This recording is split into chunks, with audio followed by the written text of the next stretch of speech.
Hey everybody, how's everybody doing this morning on this lovely Monday morning?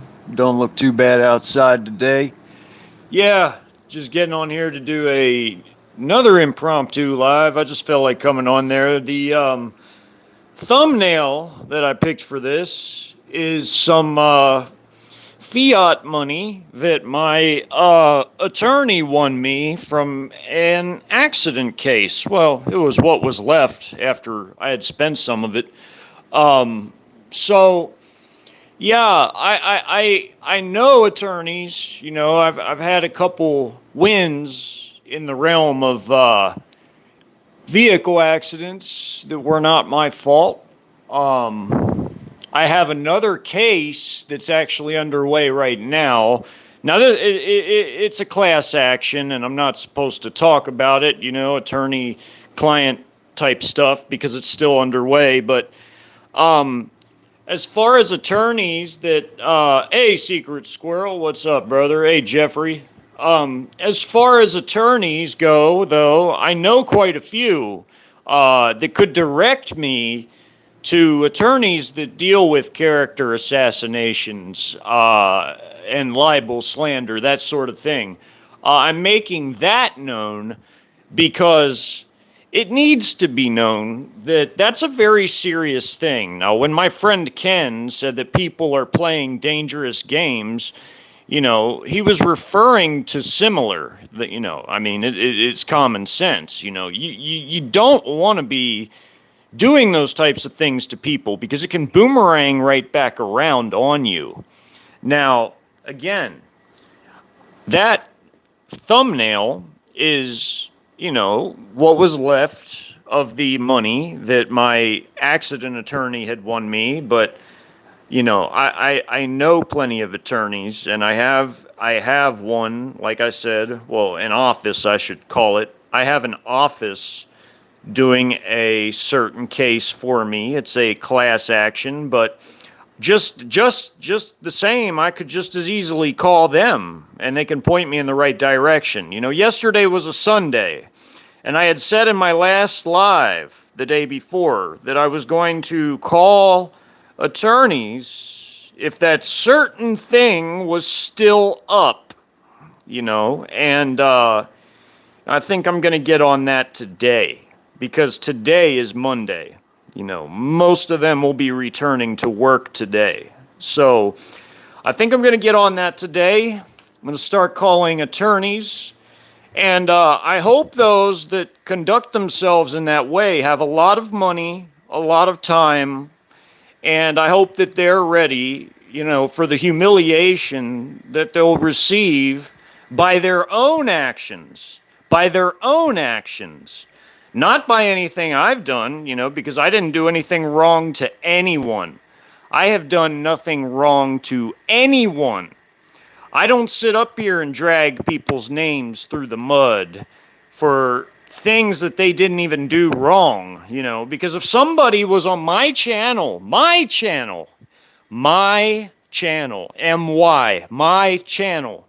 causing trouble with my subscribers, and I said that that is not allowed on my channel, and I blocked somebody for it, then whose fault is that? Whose fault is that? Hey, Ann, I got to make you a mod. You know what to do. Kick out any smartasses or trolls or whoever, You should have a wrench now. Yeah. Who said that? Hold on. Legal versus lawful. I got to push buttons to see what people were even saying. I miss like 90% of the chats. Yeah, you can't go around libeling or slandering people. That's a civil matter. That's a civil matter, and it's a very serious one in courts. So, although, oh, hey, Bang Bang, yes.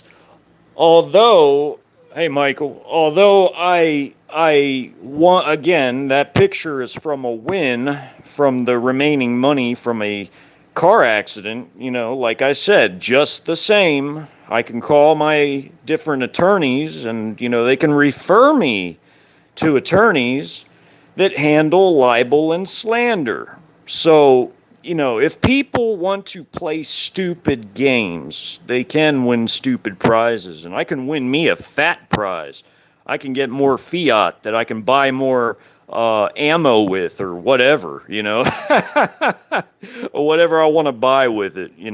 So maybe, if that might be the silver lining in all of it is that, I can get some more fiat paper that I can use to do good things with if people want to do that to me.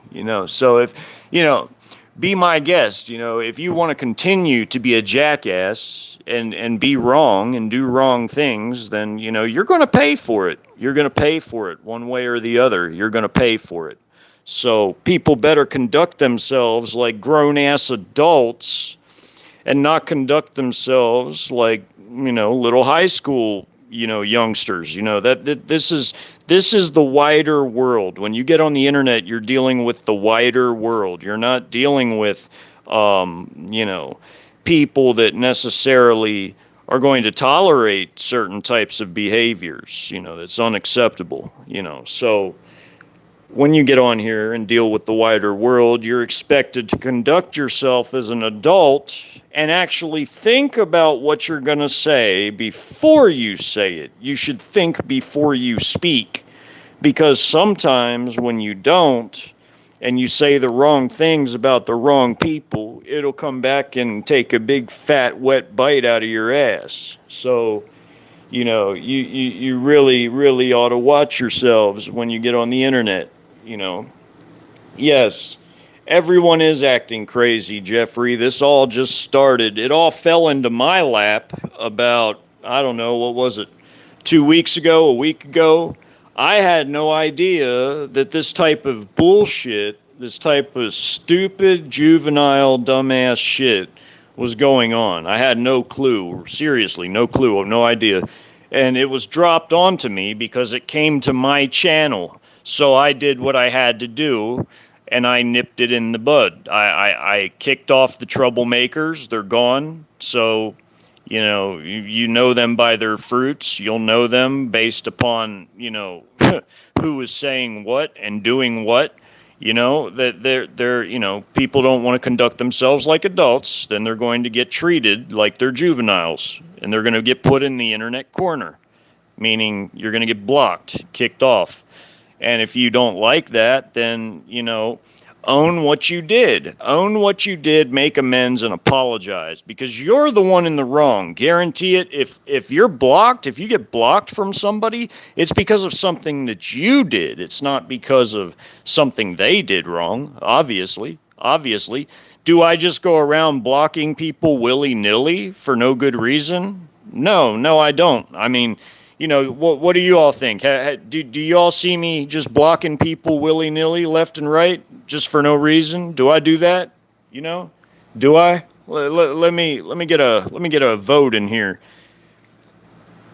Hey, have you all ever seen me just willy-nilly block people for no good reason? Have you? Let me see some yeses or nos. Have I done that? No one's saying nothing. No, I don't. Ann. I don't. You've been on my channel for a very long time. You've been here for a really long time. You haven't seen me mistreat anybody. I haven't mistreated nobody. Not, the only people I get rid of are trolls, shills. What I mean by shills and hacks are that they're agents, essentially. I only get rid of shills, trolls, hacks, and bots who don't, who come here trying to begin some sort of a, trouble, trying to start trouble here. So, yes, and I'm always respectful. I'm respectful to everybody, and all I ask in return is that same respect, So, now that I've gotten that out. Hi, Doopsie Daisy. Hi, MIC, and Miriam Barnabas, and Ann Walsworth, and Bang Bang, and Jeffrey, and Secret Squirrel, yeah, and Michael. Yeah, so I wanted to do this just sort of, off the cuff. I didn't really have much planned to say, but I guess I can start talking about some other things now that I've mentioned that. So just because I'm not going to be doing, any specific more updates on legal actions I'm going to pursue. That doesn't mean that I'm not doing them. It's a process. It's going to involve me making phone calls. It's going to involve me, being given the proper direction as far as who to call, where to go.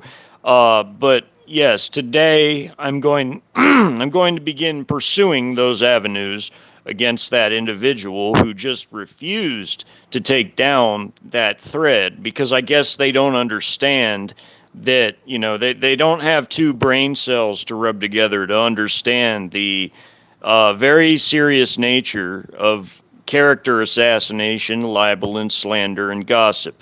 They don't understand. So I guess that they didn't heed my warnings. They had actually a full day to heed my warnings because I slept most of yesterday because it was a Sunday, and obviously hardly anybody works on a Sunday. So I slept most of yesterday. I got up early today, and I seen it's still there. It's still there. So this dumbass, this mentally feeble-minded person hasn't got the brain cells to rub together to realize that they can be sued and they will lose because, I have screenshots and I can get subpoenas for anything else I need. So, keep on, keep on doing what you're doing and you're going to win a stupid prize, and I'm going to be the real winner because I'm going to get a bunch of paper that I can turn around and immediately use to buy some more preps. So you're just putting money in my pocket. So keep on, So, anyways, now that that's been dealt with, and it's going to be dealt with, on my own private time, um, I'm going to begin talking about other issues, such as China and Russia, my two main things I talk about. And the reason why I talk about them more than I even talk about or devote time to anything else is because they're going to be our biggest problem. They will be our biggest problem. No, our biggest problem in the United States or North America as a whole is not going to be AI. It's not going to be, anything that this current regime does. It's not going to be anything like that because they have set things into motion they're completely things that they have no control over whatsoever.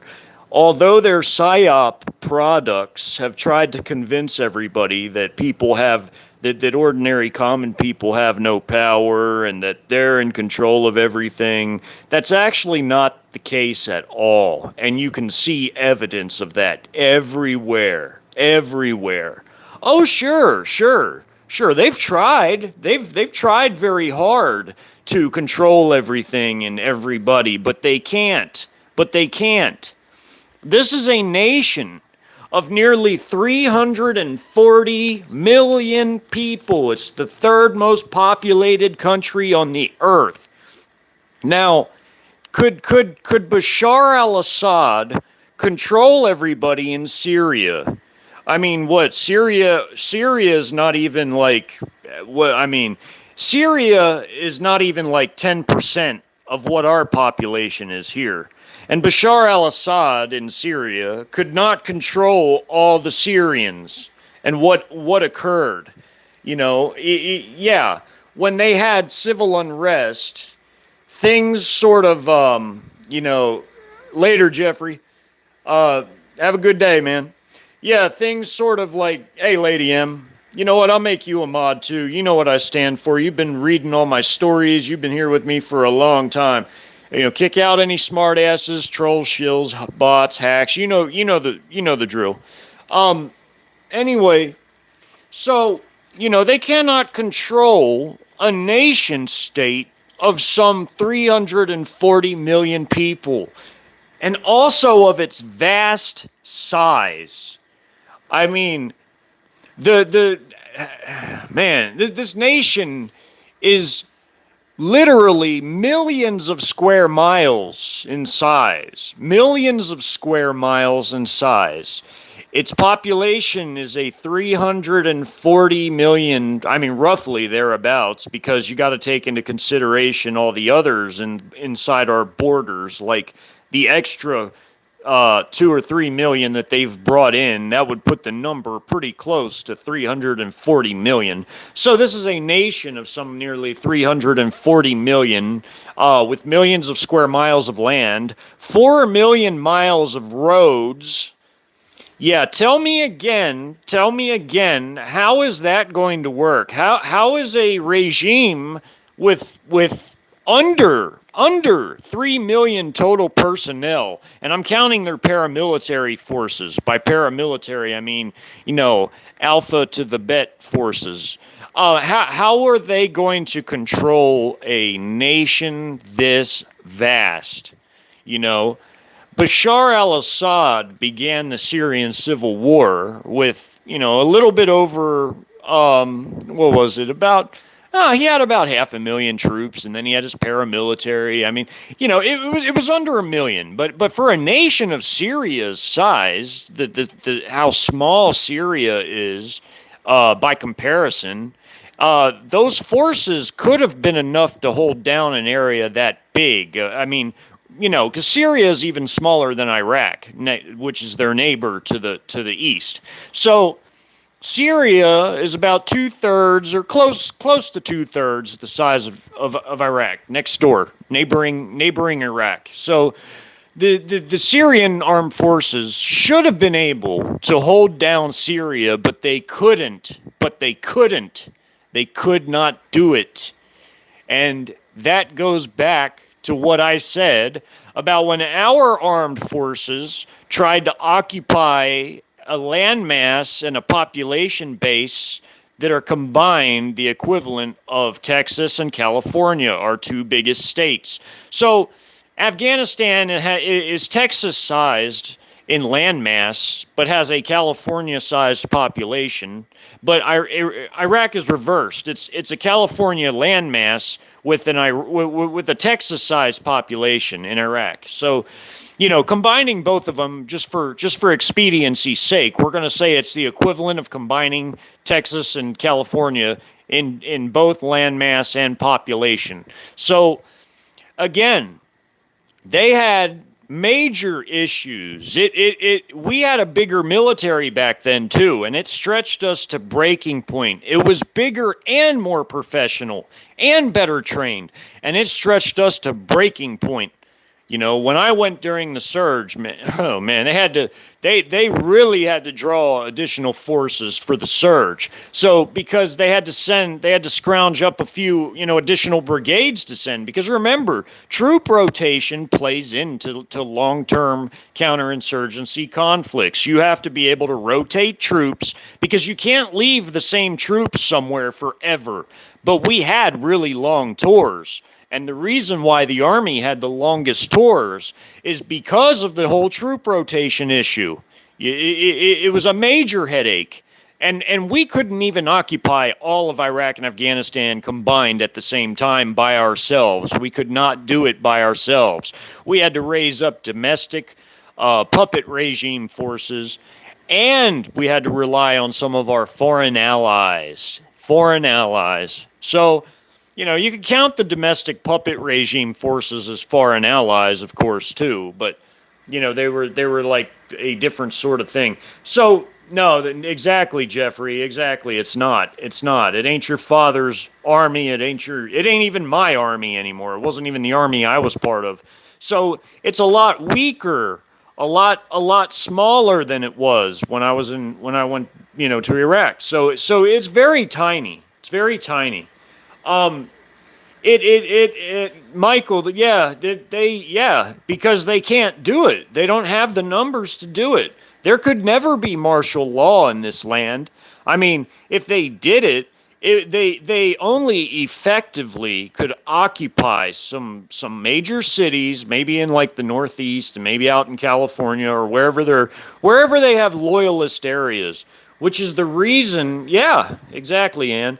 Yeah, which is the reason why I made the internal conflict scenario the way I made it. If you all saw the map I made for it, you saw the territories that the regime was able to actually hold down versus the territories that they couldn't hold down that broke away and became under factional authority. The different factions that rose up with their own leadership, with their own goals, when they ripped the country to pieces, they rose up. Hey, YFAM, yeah, they rose up and they took control. They took control and they took control of vast swathes of territory. I mean, there was the biggest faction on the map who had the biggest military forces and the most land was the National Salvation Revolutionary Front. They began in the Midwest. They spread predominantly to the east and a little bit even into the southeast and reached the Gulf, so they had access to the sea. But they spread a little bit to the west, and that was where they ran into trouble with the Mormon state, who took over Utah and pretty much all of Colorado and a huge chunk of New Mexico. And they also took over tiny areas of Arizona and Nevada on the map. So you'd have all these different competing rival factions fighting over everything from resources to weapons of mass destruction, such as chemical and nuke and whatever bioweapons maybe would exist, but I don't think that they're by law allowed to deal with those anymore, even though if they do, it's on a very, very tightly, I guess you would say, monitored basis where it's like under like massive lock and key and information about it's tightly controlled, so on and so forth.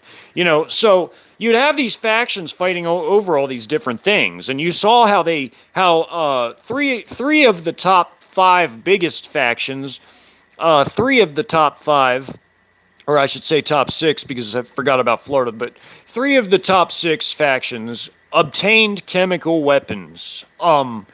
The Mormon state obtained two chemical weapon depots. They got Deseret and Pueblo, and then you had the NSRF taking Bluegrass, and then you had the regime still in control over Anniston and, the Fort Detrick too. You had them, obtaining control over those areas. So they got chemical weapons, and they were able to use them on the battlefields. Now, that would be something that should like mortify people, that when this country breaks into pieces, you are going to have people obtaining things like that. And those things are very, very deadly, very ugly ways to annihilate large amounts of people. Chemical weapons are.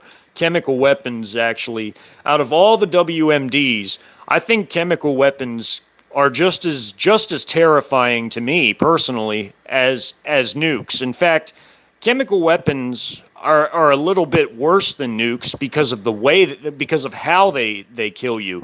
See, nukes are instant annihilation, whereas chemical weapons, you suffer massively going out.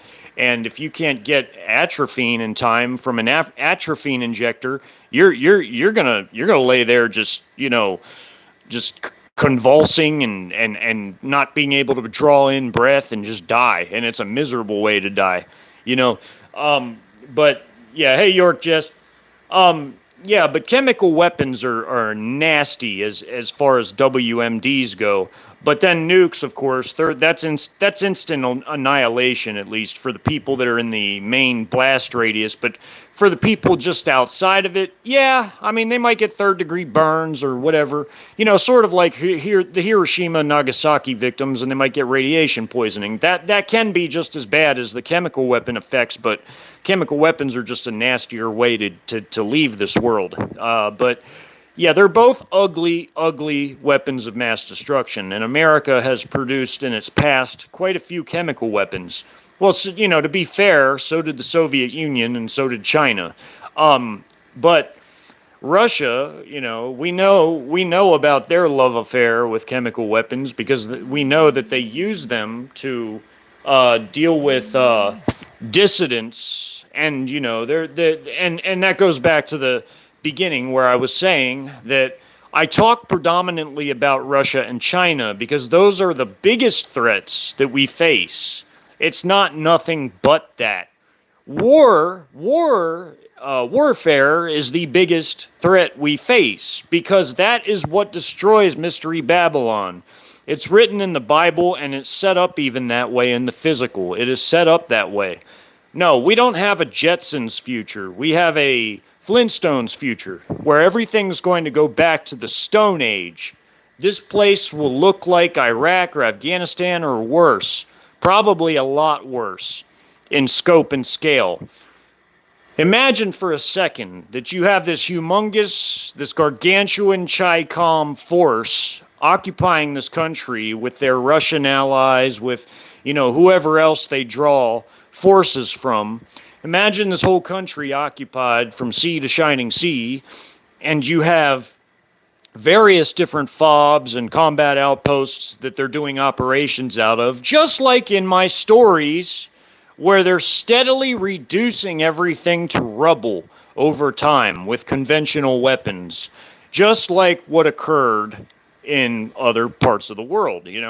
This place, it doesn't take long to reduce a place to rubble with even just conventional weapons. Conventional artillery can destroy things just every bit as much as a nuke can. You can raise a city to the ground with enough artillery shells, enough rocket artillery. You can raise a city to the ground, and it's every bit as bad, minus the radiation aspect, but it's just as much destruction. Where you have concrete buildings just looking like husks, just blown out husks of buildings, where you have houses smashed into nothing, where you just you might see maybe a foundation left or whatever, but they're gone for the most part. It would look like a nuke went off, even though it was just conventional weapons that did these things. So, that is the types of things that happen when you couple a foreign invasion together with a counterinsurgency campaign. You're going to have everything steadily reduced to rubble. You will have no working grid, no electricity, no comms. People are worried. Oh my God, there's going to be digital money. No. How are you going to have digital money when there's no electricity? Riddle me that. How are you going to have digital money when the whole electric grid becomes patchy because there's an internal conflict, or because you don't have electricity anyway because we got invaded by foreign troops, and now there's no money anyway because they want to take every American as either a slave or they want to annihilate them and maybe harvest all their organs. So that is the stuff that I am trying to diligently warn people about, because that is what I see as the biggest threat on the horizon. And it is. It's in the Bible, and it's even set up that way in our physical reality. It's set up that way to occur. There's no denying it. The evidence is everywhere. In fact, there's more evidence that that's true than there's evidence of anything else, because everything else is just based on conjecture and, some junk science articles or whatever people pull out of their ass anymore these days. I don't even know. But I do know that after all the research I've put into this, all the facts I've connected together, puzzle pieces I've put together, I can say safely that we are set up for not just an internal conflict to occur, but we're set up, with different factions. We're also set up for a foreign invasion by Russia and China. The Chinese CCP has bought all those properties, and they have something called the Civil Military Fusion Policy. You combine the fact that they bought all those properties and ports where they could import their weaponry for their units, for their different PLA and PAP and whatever else units that they brought in from their paramilitary too, and military. They import those things at the ports. They get CCP drivers that have CDLs, that have independent trucking companies, or they're just independent contracting, truckers. Uh, you get them to drive all their hardware out to their other CCP properties where they can base them in warehouses that they own, barns, pole barns, underground if they've created underground structures to hide them. There's all sorts of places they can do that as per their civil military fusion policy. Now, I highly suggest, again, and I'm going to keep beating this dead horse around because I still don't think enough people are going and doing it. Watch my 96-hour invasion playlist. It is 36 videos long. It's kind of like really low budget and cheap at first, but even though it's still low budget toward the end, I made my battles more color-coded. I color-coded the places, I color-coded the units. I broke units down to like some of the smallest levels to where they're battalion-sized, maybe even a fewer company elements. I was covering a lot in those, so sometimes I might accidentally say a division or a brigade when I meant to just say battalion because, I'm jumping back and forth between the parent units and I'm jumping back and forth to like their subunits. So I made sure to point out any corrections I had to make based on that because I don't want to have to redo a whole video because I accidentally slipped up in the making of it and said something I didn't mean to say. But I put all the corrections in either the pinned comments when I couldn't fit them all in the description boxes, or they're in the description boxes themselves. Anything I noticed, because I screen all my work to check it to make sure that I didn't mess up. But go watch those. Go watch those, and they will teach you everything you need to know about what hybrid fourth generation warfare looks like. Hybrid / fourth generation warfare. It's the same thing. That shows how all these different little subunits materialized on CCP regime properties around strategic areas, around cities, in some cases, and just everywhere. They materialized all over the map, and then they began to do their movements. And I read you in order, the order of events. What happens? Okay, well, they begin with a cyber and it's a tandem attack of cyber warfare and anti-satellite weapons like your FK-2000s of China's or your S-500s of Russia, downing the satellites. So they gouge out our eyes and ears, and so we're blind, we can't see. Then the Club Ks launch as all the units are leaving their mustering and assembly points and starting to capture key areas and buildings and establishing checkpoints and cordons and setting up their logistical points. That is what it looks like. That's how it's going to happen.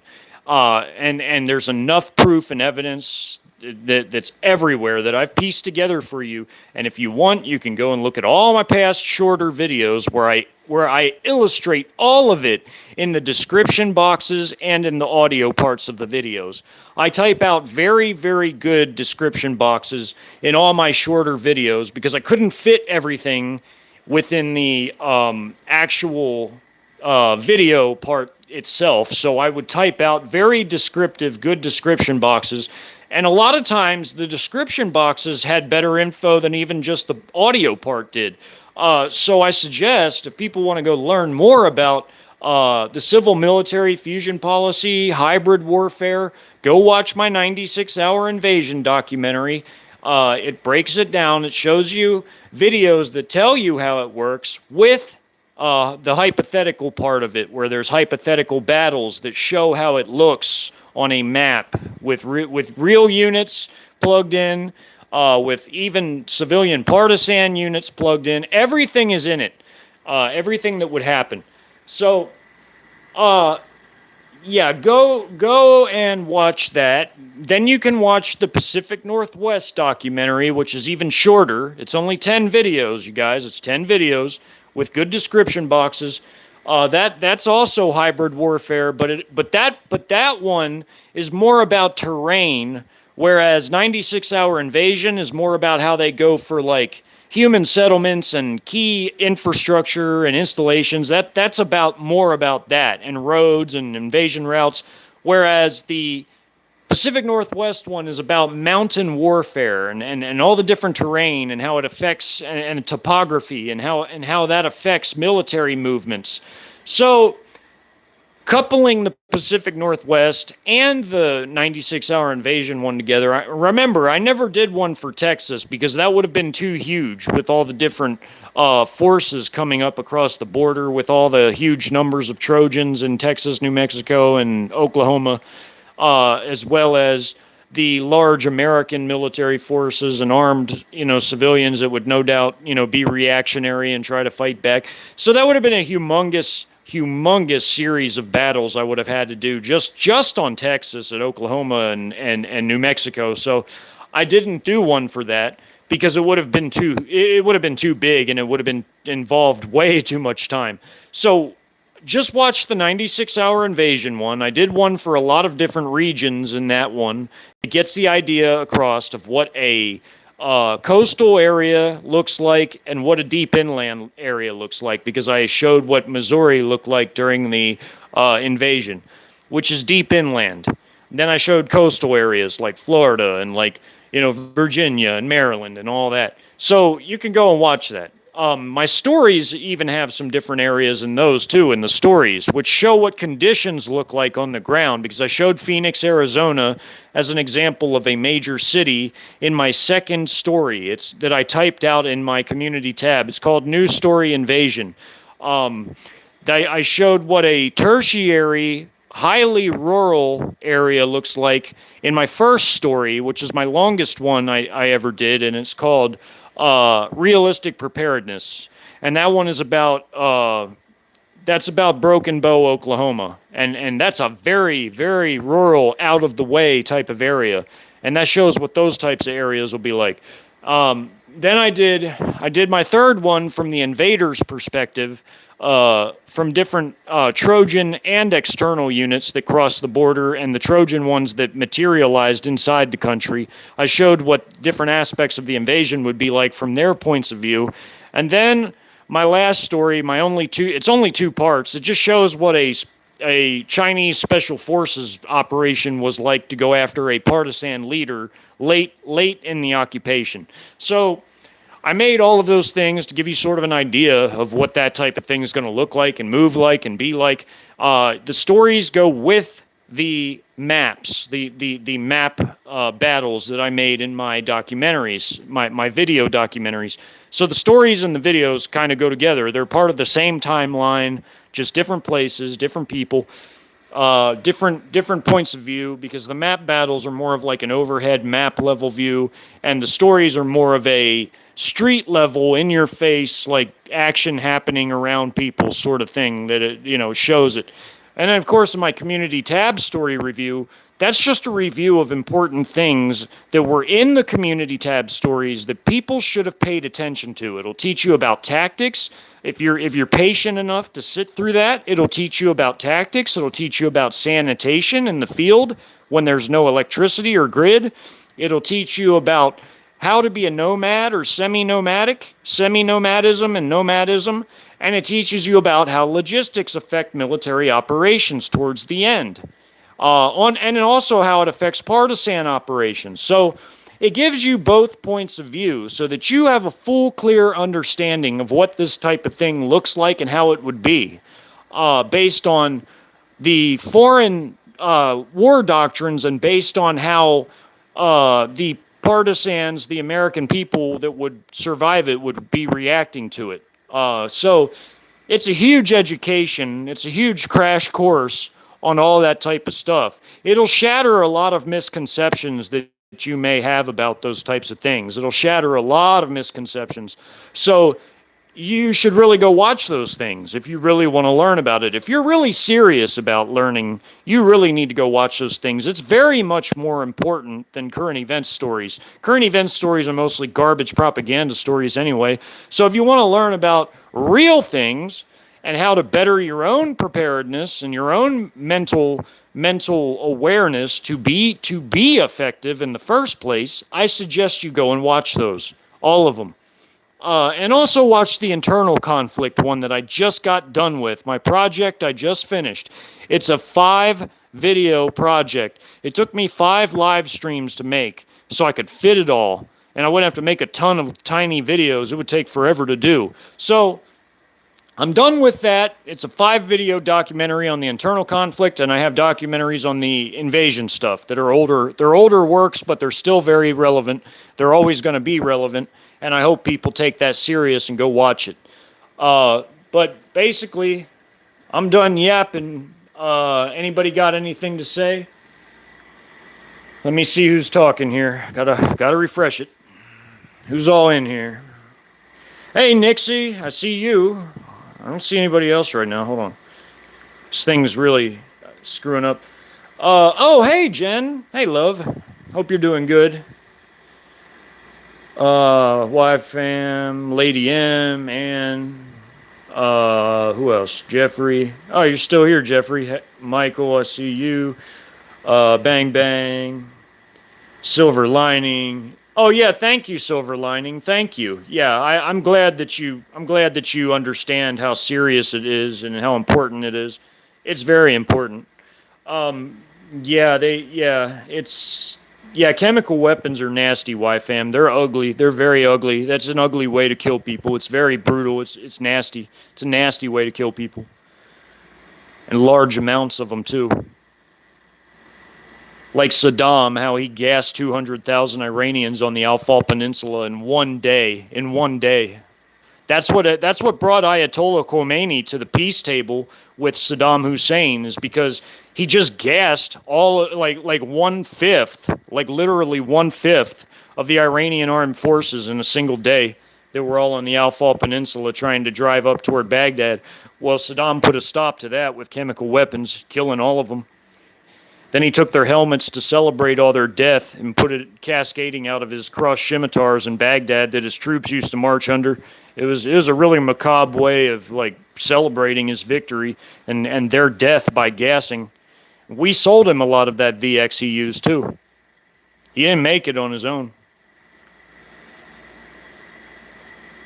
Yeah. Well, guess I'm about done unless people have anything they want to say or questions. Anybody have anything they got to say? Anything burning they need to tell me or questions to me? Say it now. What's up, Slim Jim? Yeah, Nixie, good to see you too, as always. Data analyst by night. Welcome, my friend. Yes, it is. Yes. I see the BRICS becoming something like a reconstituted UN after the current one is annihilated and we get invaded, and the whole West is annihilated and occupied by China and Russia. I see the BRICS turning into something like a new reconstituted type of UN that'll be led by China and Russia. And then the beast will come in there and flatter them and get them to make a one world government with him. It's like the Bible talks about how the beast attains his kingdom through flattery because he has no power of his own. And by no power, that means like no hard power. Like he doesn't have his own army. He doesn't have his own anything. He has to flatter the 10 kings and have the false prophet do false miracles in front of them to get them to agree to join his cause, He's like a diplomat, basically. Like he uses diplomacy and flattery to attain his power because he has none of his own. See, China has a lot of hard power. They have the biggest economy in the world in real terms. They have the most powerful military that the world's ever known in real terms. They have the biggest industrial base the world's ever known in real terms. They have the most gold holdings in real terms. So, yeah, if the dragon gave his power unto the beast, that could mean Satan as much as it means China. And you're not going to make war with the beast if China's his benefactor. Nobody can defeat China on the battlefield. Nobody. The technology they have too, everything.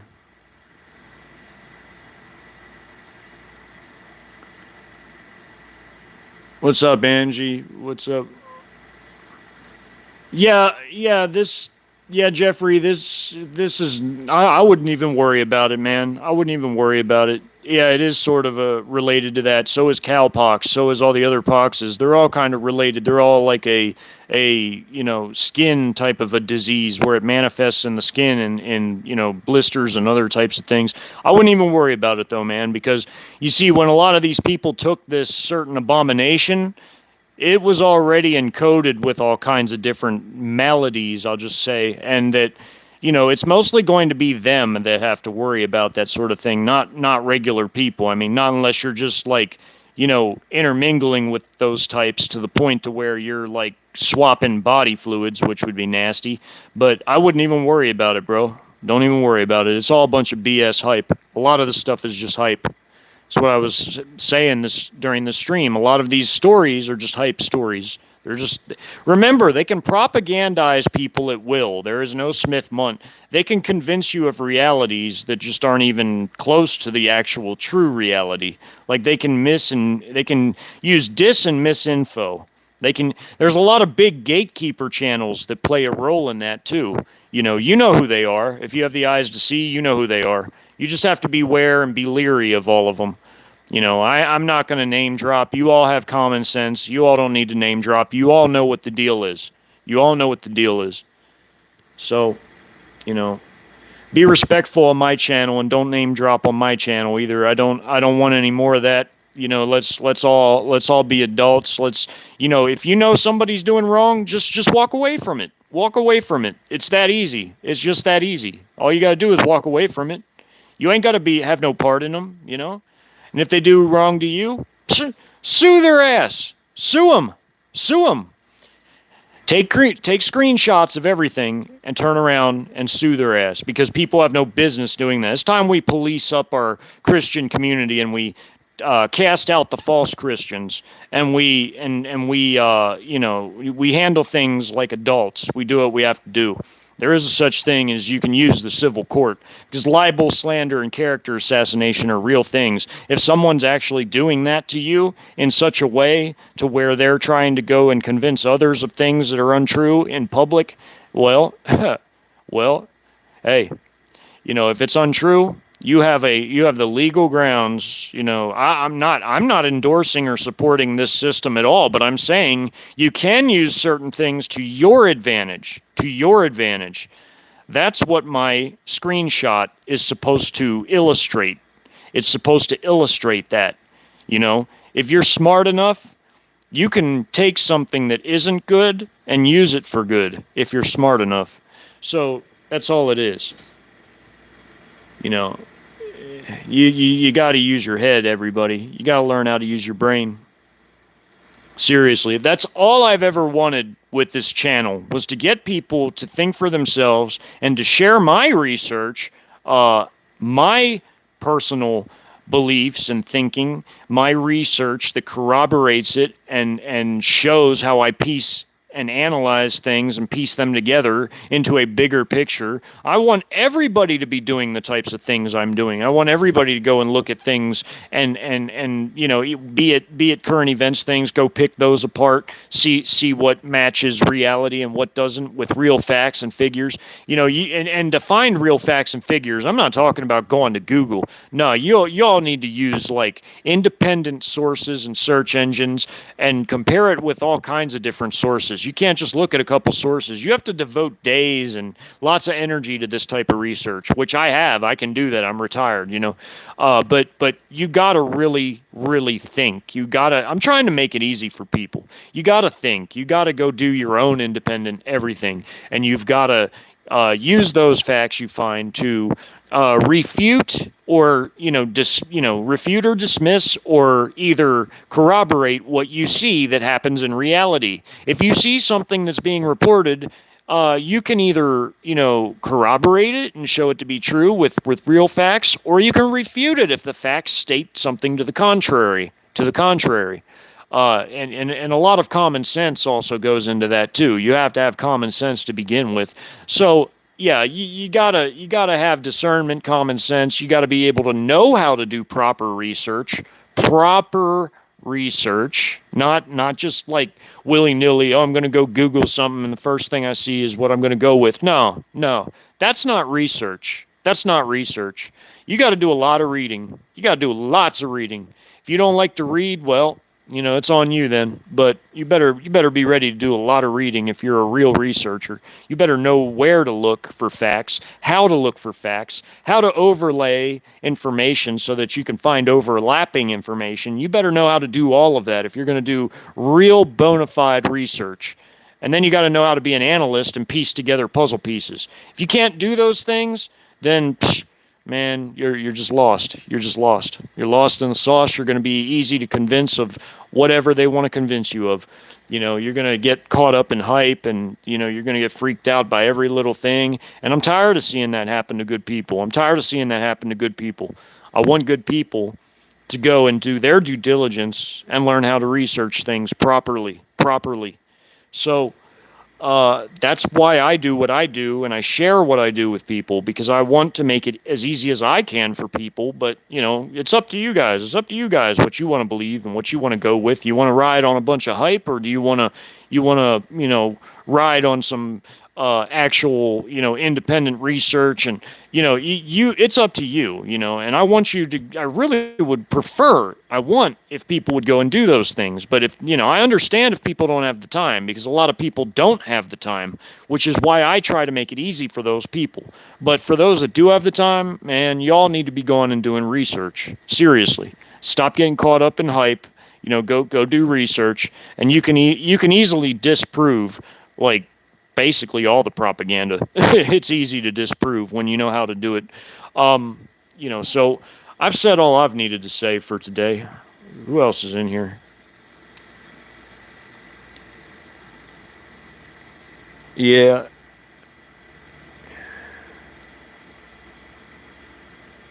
Strange? What's the narrative where? What are you talking about, Strange? There is no narrative here other than that I want people to do their proper research. If you're coming in here and you're like trying to be a troll or a smartass, then you don't belong here, because I don't tolerate that. You should have read my about section. I don't know who you're working for or who you're with, but if you're just being that way on your own to be a jackass, I hope you're not meaning it that way. I hope you're not, because I don't tolerate that here.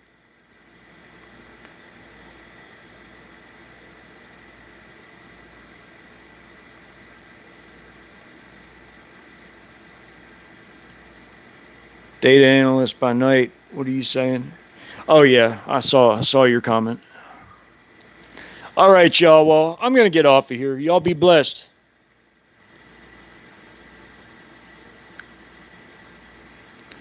All right, Strange. I see what you said. The end of days is unfold. Yeah, it is, brother. It is, brother.